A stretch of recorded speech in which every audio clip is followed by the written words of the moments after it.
പ്രിയ സഹോദരങ്ങളെ, ഇന്ന് ഞാൻ ഈ വീഡിയോയിൽ വരാൻ കാരണം കത്തോലിക്ക സഭയിലെ ഒരു മാന്യ വ്യക്തിയുടെ വീഡിയോ കാണാനിടയായി. അതായത് ബ്രദർ ജോസഫ് മാരിയോ ജോസഫിനെയും കൃപാസൻ ജോസഫച്ചനെയും ഒരു അഡ്വക്കേറ്റ് രാജഗോപാൽ വെല്ലുവിളിച്ചു. രോഗികളെ സൗഖ്യമാക്കാം ഞാൻ കുറിച്ചും എന്നൊക്കെ പറഞ്ഞ്. അപ്പോൾ അതിനെക്കുറിച്ച് ആ മാന്യ വ്യക്തി പറഞ്ഞു, കത്തോലിക്ക സഭയിലെ രോഗശാന്തി ശുശ്രൂഷയൊന്നും വെല്ലുവിളിച്ച് കിട്ടുന്നതല്ല. അതായത് ധ്യാന ഗുരുക്കന്മാർ അവർക്ക് ദൈവം കനിഞ്ഞു കൊടുത്ത വരമാണ്. അത് ശരിയാണ്. മക്കളെ, ഈ പറഞ്ഞ വ്യക്തിയോട് ഞാൻ ചോദിക്കുകയാണ്, ദൈവം ആർക്കാണ് രോഗശാന്തിക്ക് അധികാരം കൊടുത്തത്?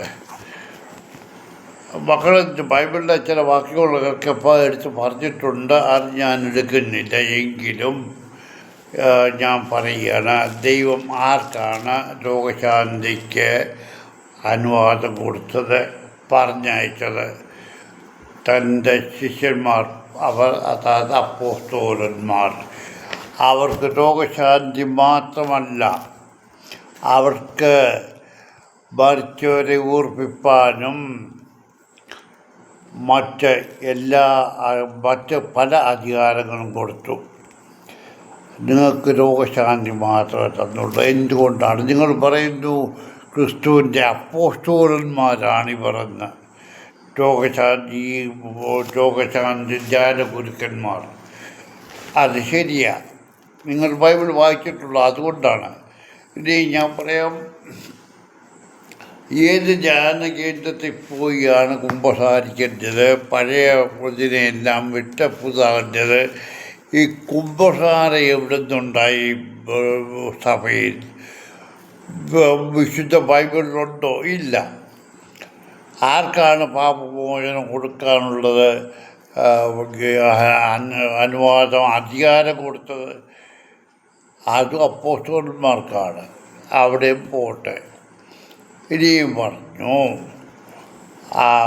ദൈവം, അതായത് സഭയിലെ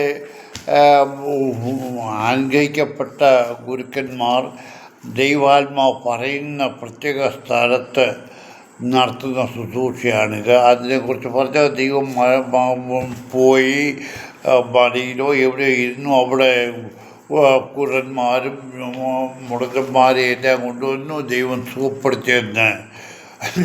അത് ദൈവം പബ്ലിക്കലി ചെയ്തതാണല്ലോ. നിങ്ങൾക്ക് എന്തുകൊണ്ടത് ചെയ്യാൻ പാടില്ല? ദൈവത്തെ ആരും ചലഞ്ച് ചെയ്തല്ല. അതിന് നിങ്ങൾ പറഞ്ഞു ചലഞ്ച് ചെയ്യുന്നത് തെറ്റാ. ദൈവം മരുഭൂമിയിൽ ഉപസിച്ചപ്പോൾ സാത്താനെ പരീക്ഷിച്ചത്. അതുപോലെ നിങ്ങൾ ദൈവത്തെ പോലാണെന്ന് ഞാൻ സ്വയം അവകാശപ്പെടുന്നു. അത് തെറ്റില്ല. കാരണം കഴിഞ്ഞ 2 ആഴ്ചയ്ക്ക് മുമ്പ് നിങ്ങളുടെ ദേവാലയത്തിലെ സ്വരൂപത്തിൽ നിന്ന് സുഗന്ധ തൈലം ഒഴുകിയെന്നൊക്കെ പബ്ലിസിറ്റി അത് യൂട്യൂബിലൊക്കെ വന്നു. അപ്പോൾ ഇതൊക്കെ ആശ്ചര്യം നടക്കുന്നുണ്ട്. വേണ്ട. ഇതെല്ലാം പ്രശ്നം ഉണ്ടാകാൻ കാരണം പോപ്പിൻ്റെ അസുഖത്തെക്കുറിച്ചാണ്. അതിനെക്കുറിച്ച് ആരൊക്കെ പറഞ്ഞു നിങ്ങളുടെ രോഗശാന്തി ശുശ്രൂഷകരെ ഒക്കെ ഉണ്ടല്ലോ, അങ്ങോട്ട് വിടാത്ത എന്താന്ന്? വേണ്ട, നിങ്ങൾ ആരും വേണ്ട. ഇപ്പോഴും നിങ്ങളുടെ സഭയിൽ രോഗശാന്തി ശുശ്രൂഷ മുടന്തരെയും ക്യാൻസർ രോഗികളെയും കണ്ണു കാണാത്തവരെയൊക്കെ സുഖപ്പെടുത്തുന്നു. ബ്രദർ സജിത്തുണ്ടല്ലോ, ഇപ്പോഴും അദ്ദേഹം നിങ്ങളുടെ സഭയിലുണ്ട്. അദ്ദേഹം പബ്ലിക്കലി ആണല്ലോ ചെയ്യുന്നത്, വാസ്തവത്തിലൊന്നും പബ്ലിക്കായിട്ടല്ല. അവിടെ കോൺട്രാക്റ്റൊക്കെ എടുത്ത് വെച്ച് പോയി സുഖപ്പെട്ടെന്നും പറഞ്ഞ് അതിൻ്റെ ഇന്ന് സാധിച്ചെന്നും പറഞ്ഞ് അവർ സാക്ഷ്യം പറയുന്നതല്ല, ആരും കാണുന്നില്ല. ഇത് ഡോക്ടർ സജിത്ത്, ഈ ബ്രദർ സജിത്ത് പബ്ലിക്കലി സുഖപ്പെടുത്തുന്നു. അപ്പോൾ നിങ്ങൾക്ക് ഈ ബ്രദർ സജിത്തിനെ എന്തുകൊണ്ട് പോപ്പിൻ്റെ അടുത്ത് നിന്ന് അയച്ചുകൂടാ? പോട്ടെ, പോപ്പ് സുഖപ്പെടത്തില്ല. ഇനിയും പറയാം, പരിശുദ്ധരായ പോപ്പ് ഈ അടുത്ത സമയത്ത് ഒരു പ്രഖ്യാപനം നടത്തി. അതായത് സ്വർഗഭോഗികളെ നമ്മൾ ഒറ്റപ്പെടുത്തരുത്, കാരണം അവരും ദൈവത്തിൻ്റെ സൃഷ്ടിയാണ് എന്ന്. ഈ പോപ്പിനോടല്ല, നീ പറഞ്ഞ വ്യക്തി, ഈ വീഡിയോ ചെയ്ത വ്യക്തിയോട് ഞാൻ ചോദിക്കുകയാണ്, എന്തുകൊണ്ടാണ് സൊദോം ഗൊമോറയെ ദൈവം അഗ്നിയും ഗന്ധവും ഇറക്കി കത്തി നശിപ്പിച്ചത്? ആ ദൈവത്തിന് ഉണ്ടാകാത്ത ദയ എന്തുകൊണ്ട് പോപ്പിന് സ്വർഗഭോഗികളോടുണ്ടായി? അനുകമ്പ വേണ്ട. ഇസ്രായേൽ ഹമാസ് യുദ്ധം, ഇസ്രായേൽ കയറി ഹമാസ് 10,200 പേരെ വെട്ടി ബലാത്സംഗം ചെയ്തും ഇവയെല്ലാം കൊന്നു.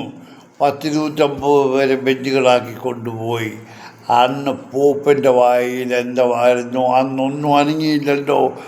അത് കഴിഞ്ഞ് ഇസ്രായേൽ കയറി അടിച്ചപ്പോൾ പറയാം നരഹത്യയാണെന്ന്. നിങ്ങളുടെ ഇറ്റലിയിൽ തന്നെ നിങ്ങളുടെ എത്രയോ പ്രായജന കന്യാസ്ത്രീകൾ തെരുവിലുണ്ടെന്ന് നിങ്ങൾക്കറിയാമോ? ഈ വീഡിയോ ചെയ്ത മോനോട് ഞാൻ കൂടുതൽ നിന്നോട് പറയുന്നില്ല.